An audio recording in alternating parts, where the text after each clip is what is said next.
sa pangatlo ang Pilipinas bilang pinakamalaking polluter pagdating sa plastic ng waste. pagkalunod ng dalawang Batang Rizal lalaki matapos malunod.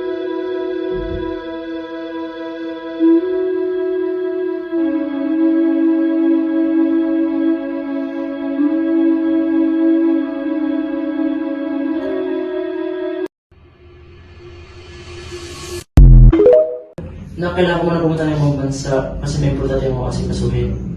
Sure ka na ba yan, Papa? Sure na ako ito yung susi ko na para sa ating resort. Kasi importante ako kasi kasuhin sa ibang bansa. Salamat, Papa. Makakaasa.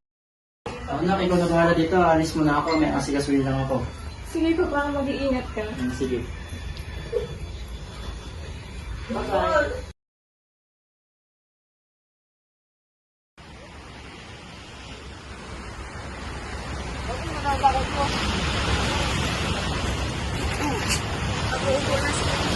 Bro, sabi mo may cabbage tayo dito, bro.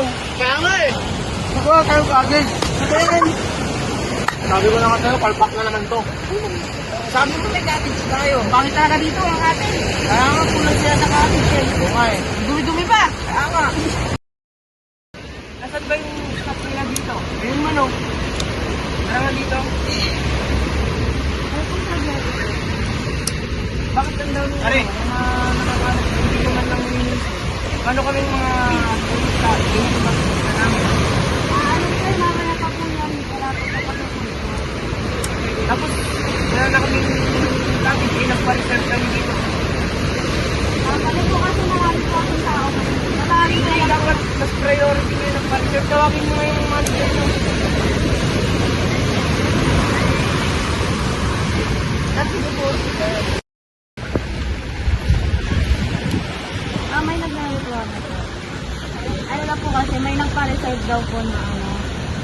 Tapos, naubusan daw po siya ng cottage. Ay, nagre-reklamo siya. Ano ko naman yan? Nagre-reklamo?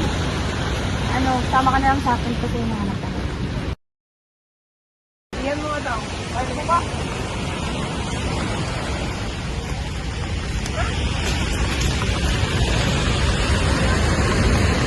Ano kayo mga nagre-reklamo?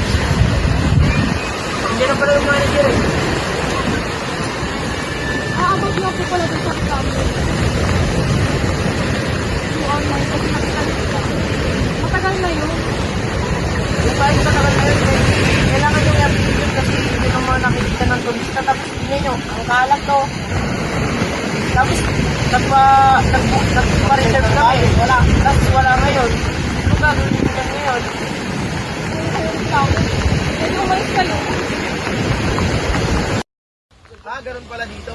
Sige, ayos na kami. Ayos na kami. Ayos na kayo mo. Hindi na kayo, maldita.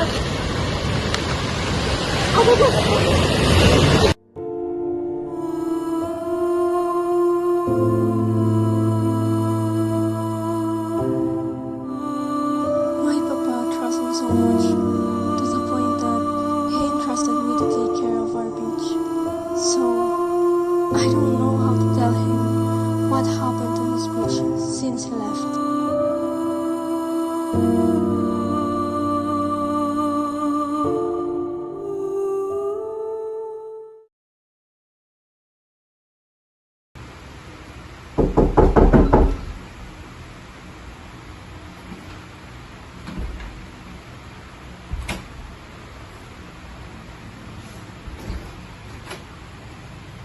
Papa, bakit nandito ka ngayon?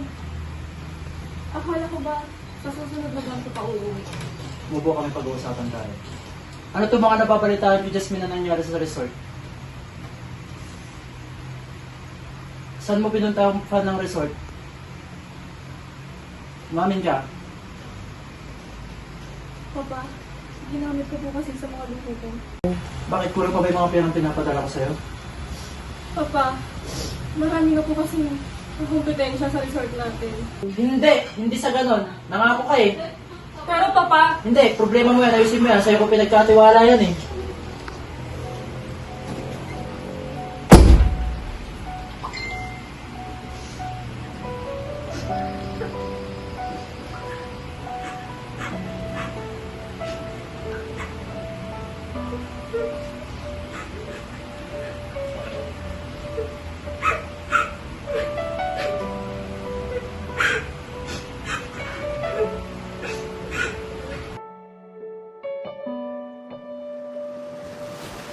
nahihiya ako sa papa ko. Dahil hindi natupad ang pangako na aalagaan ko ang resort namin.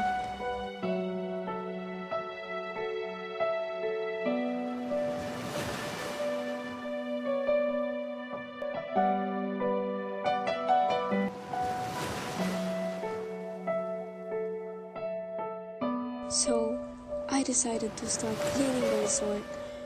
I temporarily closed it so we can start the cleaning process. Magandang hapon. Meron tayong mahalaga na pag-uusapan patungkol sa importance of proper management. Kinakailangan natin ng karagdagang signage. Needed din i-improve ang tamang pag-accommodate sa customers. Pag-aayos din ng cottages kasi napabayaan na. Pagbibigay warning sa mga bawal gawin inside our resort. Okay na ba lahat sa inyo? Paano po natin aayusin at kailan sisimulan? Kinakailangan na natin gawin ngayon. O sige ma'am, masusunod po. Sige, pwede na kayo umalis. Thank you.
Up talaga.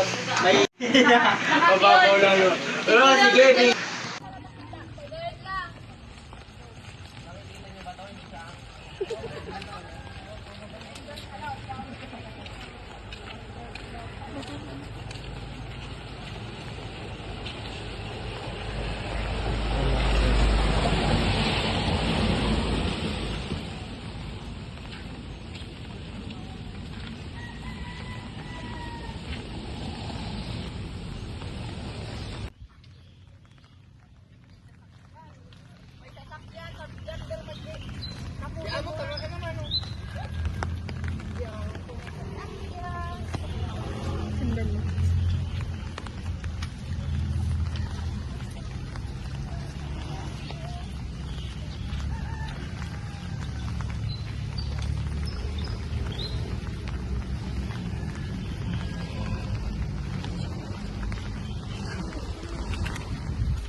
Nawala na nasaktan.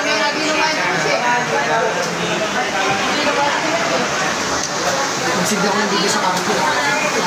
Bago ka namin.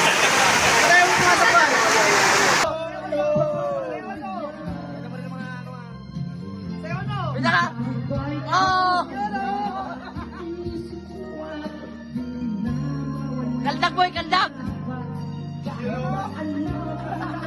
Ang puso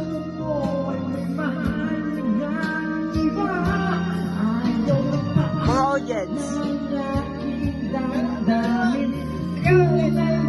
Ito yung trip ko eh. Ha?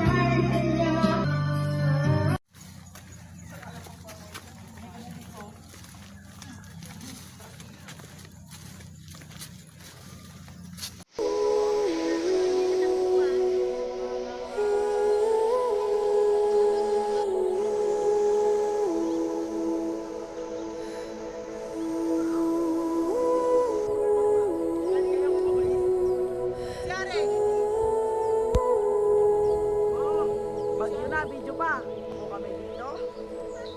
Sa kanyo,